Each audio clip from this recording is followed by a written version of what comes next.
창세기 49장의 내용은 야곱의 마지막 유언에 대한 기록입니다. 그가 이제 이 땅에 수고로운 삶을 마치고 떠나가면서 12 아들에 대하여 예언적인 복을 그들에게 베풀어 그들에게 빌면서 마침내 떠나가는 모습이 소개가 됩니다.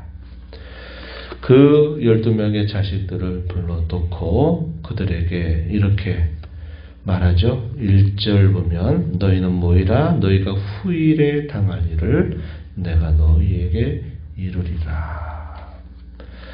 그들이 장차 어떻게 될 것인가에 대한 예언적인 유언이다. 이렇게 볼 수 있는 표현이 됩니다.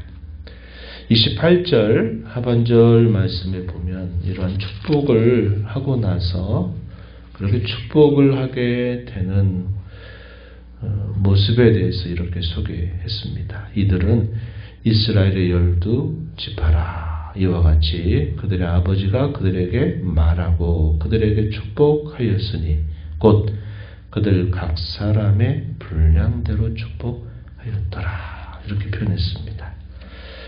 주목할 표현, 훗날에 당할 일에 대한 것이고 또 하나는 각 사람의 분량을 따라서 복을 빌었다 하는 이 표현입니다. 이것이 우리에게 뜻해 주는 의미는 그들이 야곱이 이제 죽기 전까지 살아왔던 그들의 삶의 결과 혹은 삶의 모습이 반영이 되고 있다 하는 면을 보여줍니다.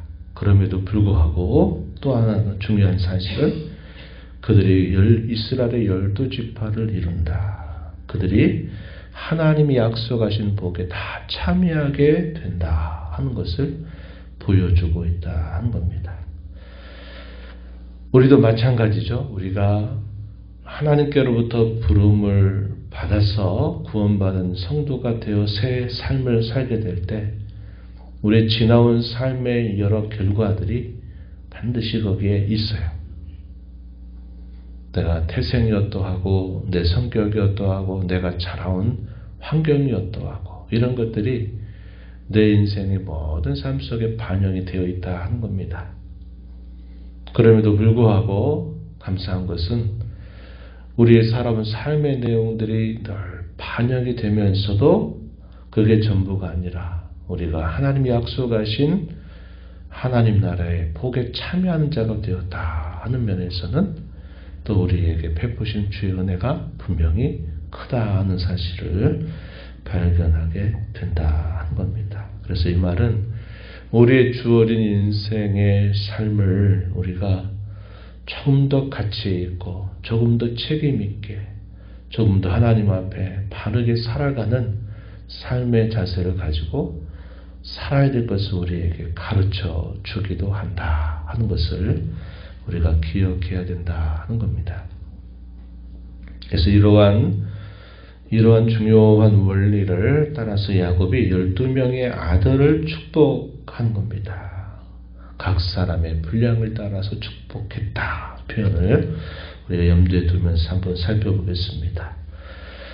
순서대로죠. 르우벤 야곱의 첫째 아들입니다. 태생적으로는 장자입니다. 능력과 기력의 시작이다 이렇게 말해줘요. 3절 4절에 기록이 됩니다. 위풍이 월등하고 권능이 탁월하다. 그러나 물의 끓음 같아서 탁월치 못하다 이렇게 표현했습니다. 그래서 우리가 앞에 살펴본 것처럼 장자로서 태어나긴 했지만 장자의 분깃은 요셉에게로 돌아갔고 또 그가 장자기 때문에 전체를 이끄는 지도자로서의 그런 그의 자격은 르우벤에게서가 아니라 유다에게로 그것이 넘어가게 됐다 하는 사실을 우리가 확인해 볼 수 있다 하는 겁니다. 왜 그렇게 되었는가? 아버지의 침상에 올라서 비라를 범함으로써 그가 큰 범죄 행위를 했다고 하는 사실입니다. 창세기 35장 22절 말씀에 그런 사건이 있었다는 것을 분명히 기록해 주고 있는 겁니다. 자기가 장자로 태어났음에도 불구하고 자기의 살아왔던 삶의 모습을 보게 되면 결국 장자로서의 권리, 그의 분깃도 또 그가 다스릴 수 있는 그런 지도의 권리도 사실은 넘어가게 된 겁니다. 상실하게 되었다는 것을 우리가 확인하게 되죠. 또 그 동생들 시몬과 레위에 관해서는 본문 5절로부터 7절에 소개가 됩니다. 이들에 대한 말씀을 보면 칼은 폭력의 도구다 이렇게 표현을 했습니다. 한번 거기 말씀에 보시면 5절 말씀에 보면은 이렇게 표현되어 있죠. 49장 5절 보면 시몬과 레위는 형제요. 실제 여긴 혈육의 형제입니다. 그들의 칼은 폭력의 도구다 이렇게 표현했어요. 이 뭐에 대한 이야기일까요?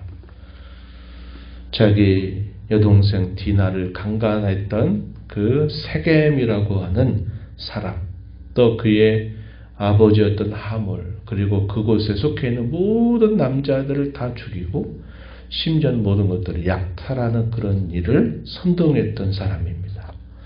이 시몬과 레위, 그래서 폭력의 도구다 이렇게 표현했어요. 창세기 34장에서 우리가 읽었던 세겜 사건입니다. 그것이 바탕이 되고 있어요. 뭐라고 얘기합니까? 그들의 모의와 집회에 참여하지 말아라. 왜냐? 분노와 혈기를 다스리지 못했다 하는 것이죠. 그래서 하나님이 이들을 어떻게 하시느냐 하면 분리시키고 흩어버리시는 일이 있게 된다 하는 사실을 예언하고 있습니다. 그래서 시몬 지파는요, 그때 가게 되면 유다 지파의 복속이 됩니다. 그리고 레위는 우리가 잘 아는 것처럼 어떻게 합니까? 그들은 땅의 한 곳에 정착한 것이 아니라 이스라엘 땅 곳곳으로 하나님이 흩어버리시죠. 그들의 맡은 역할은 그럼에도 무엇입니까? 그들이 레위인, 제사장의 직무, 이 제사와 관계된 직무를 감당하는 큰 역할을 하나님 이 레위 지파에게 맡겨주신 겁니다.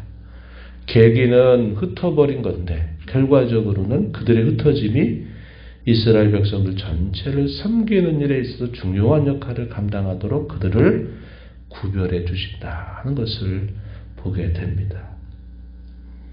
그리고 유다의 경우 8절로부터 12절 길게 소개가 됩니다. 유다는 형제의 찬송이 될 것이다. 유다라는 말이 찬송이라는 뜻을 가지고 있습니다.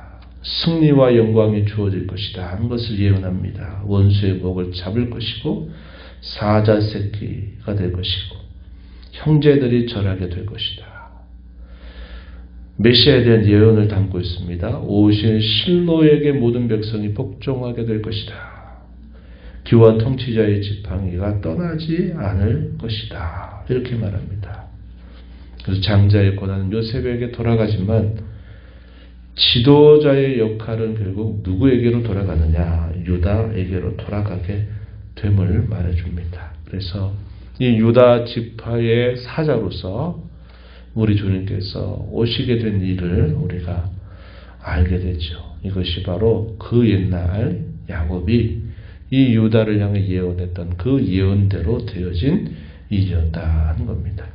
그럼 유다의 삶은 완벽했느냐? 그러지 않았어요.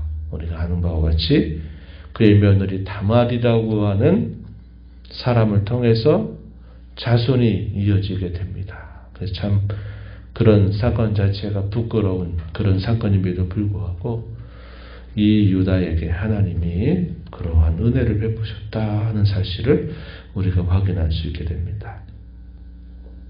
이하의 스불론이나 이사갈, 단, 갓, 아셀, 납달리 이들에 관해서는 그들의 땅을 분배받아서 살아갈 것에 대해서 간단하게 예언이 되고 있고 또 우리가 길게 주목하게 되는 또 한 사람이 요셉입니다. 당시 하나님이 형제들에게 미움을 받아서 팔리게 되지만 그가 팔려서 먼저 애굽에서 생활했던 그 모든 것들이 이스라엘 자손들이 번성하게 하는 토대를 마련할 뿐만 아니라 당시의 흉년으로 인하여 온 땅의 기근이 극심하게 될 때 구원의 역할을 감당하는 그런 인물이 바로 이 요셉이었다 하는 겁니다. 이 요셉에 대해서는 뭐라고 예언이 되고 있느냐? 담을 넘은 무성한 가지, 샘 곁에 무성한 가지와 같다 이렇게 예언했고, 야곱의 전능자 이스라엘의 반석인 목자의 손을 힘입는 활, 그의 팔에 힘이 된다. 도우시고 위로 아래로 복을 주실 것이다. 그래서 이 요셉의 지파, 요셉이라고 하는 이름은 사라지지만 그의 두 아들 므낫세와 에브라임이 야곱의 양자가 되면서 12지파를 이루게 되는 조상이 된다 하는 것을 우리가 확인하게 되는 겁니다. 그리고 가장 말째가 베냐민이죠. 베냐민에 대한 소개 27절 28절 물어뜯는 이리와 같다. 빼앗고 움킨 것을 먹게 될 것이다. 이러한 예언이 덧붙여집니다. 그래서 오늘 우리가 읽은 이 12아들에 대한 야곱의 축복, 그리고 창세기를 읽으면서 기록되었던 특별한 사건들, 루벤, 시몬, 레위, 유다, 요셉 이런 인물들에 관해서는 자세하게 예언이 이루어지고 있다 하는 것입니다. 그래서 아까 우리가 초대에 살펴본 것처럼 그들의 삶의 모습이 반드시 반영이 되고 있다 하는 면에서는 자기의 주어진 인생을 책임있게 살아갈 분명한 이유가 된다. 오늘 우리에게도 마찬가지다 하는 사실이고요. 그럼에도 불구하고 하나님의 은총이 이들 모두와 함께 하면서 이들의 삶을 복되게 하셨다 하는 사실을 우리는 확인할 수 있다 하는 겁니다. 이렇게 축복을 마친 야곱은 마침내 이제 그가 소천하게 되는데요. 우리가 쭉 읽어온 것처럼 130세에 애굽 땅에 들어와서 17년을 살고 그가 147세의 나이로 이제 열조로 돌아가게 됩니다. 그러면서 모든 자식들을 향해서 유언하는 내용 29절 말씀에 보니까 우리 선조와 함께 장사해라 이렇게 부탁을 하게 됩니다. 이에 앞서서 우리는 바로 앞장 창세기 47장 29절부터 31절에서 먼저 요셉에게도 부탁합니다. 내가 죽거들랑 여기에서 나를 묻지 말고 내 조상의 땅, 약속의 땅으로 나를 묻어달라라는 그런 부탁을 요셉에게 한 바가 있는데, 여기서도 그의 모든 아들들을 향해서 자신을 선조와 함께 장사해 줄 것을 요청했습니다. 그곳이 어딘가? 아브라함이 햇사람 에브론에게서 산 매장지, 곧 막벨라 굴과 그곳에 있는 밭과 그곳에 있는 땅, 그곳에 묻어달라라고 요청을 하는 겁니다. 가나안 땅 마므레아 막벨라 밭에 아브라함이 햇사람 에브론에게서 산 매장지, 그리고 그곳에 묻혀있는 조상들, 할아버지 아브라함, 그리고 사라, 아버지 이삭과 리브가, 또 야곱의 첫 아내 레아가 묻혀있는 그곳에 나를 함께 그곳에 묻어달라 이렇게 요청을 하는 겁니다. 이것은 하나님의 약속을 붙드는 그의 신앙의 면모가 잘 나타나고 있는 그의 표현이다 하는 거죠. 17년 애굽살이를 하면서 또 많이 환영받고 또 자식들에게 봉양을 받고 그곳에서 인생의 마지막을 행복하게 살아가지만 그가 가야 할 그곳은 그곳이 아니라 하나님께서 선조들에게 약속하신 땅 가나안이다 하는 사실을 잊지 않았다 하는 것입니다. 그래서 히브리서 11장 13절 이하의 그 유명한 구절에서는 이 족장들의 신앙이 어떤 신앙이었는가를 잘 설명해 줍니다. 약속받은 것을 다 그들이 그 땅에서 받지 못했음에도 불구하고 그들은 멀리서 보면서 환영하며 살았다.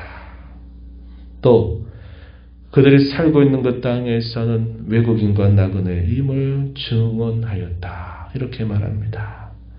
그들의 삶이 아무리 평온하고 아무리 후의 삶이 그들이 좋았다 하더라도 나그네와 외국인이다 하는 사실을 그들의 삶이 보여주었다 하는 사실입니다. 그들이 그곳에 묻히면서 그들이 바라봤던 것은 그 땅의 본향이 아닌 하늘에 있는 본향을 그들은 사모했다. 더 나은 본향을 사모하면서 그들은 자신들의 죽음을 받아들였다고 히브리서는 말해 주고 있다 하는 것입니다. 오늘 우리가 이 말씀들을 보면서요, 우리가 이 땅에 지금 살아가는 우리의 삶의 하루하루가 우리의 주어지게 될 미래의 삶에 있어서 중요한 영향을 준다는 사실을 우리가 생각하고 오늘을 잘 팔아서 내일을 살 줄 아는 그런 삶을 책임있게 살아가는 일에 우리가 최선을 다해야 되겠다 하는 생각을 갖게 되고요.